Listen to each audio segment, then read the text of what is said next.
আল্লাহ যদি আপনি চান গো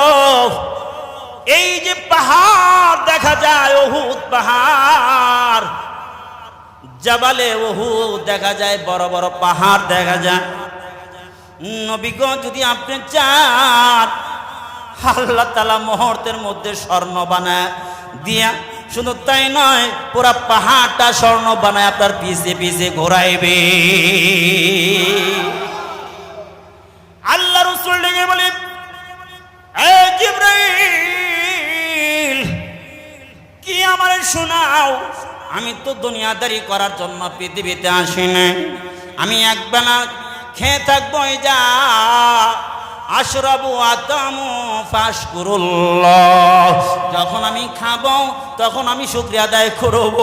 আর যখন আমি খাবার পাবো না গো অনাহারে থাকবো তখন আমি ধৈর্য ধারণ করব আমি একবেলা খাবার একবেলা অনাহারে থাকবো এই হাদিসের মধ্যে আছে রাসূলুল্লাহ সাল্লাল্লাহু আলাইহি সাল্লামের পুরা জীবনীতে পাওয়া যায় পুরা ৬৩ বছর জিন্দেগিতে লাগাতার 2 বেলা খাবার একসঙ্গে কোনোদিন খাওয়ার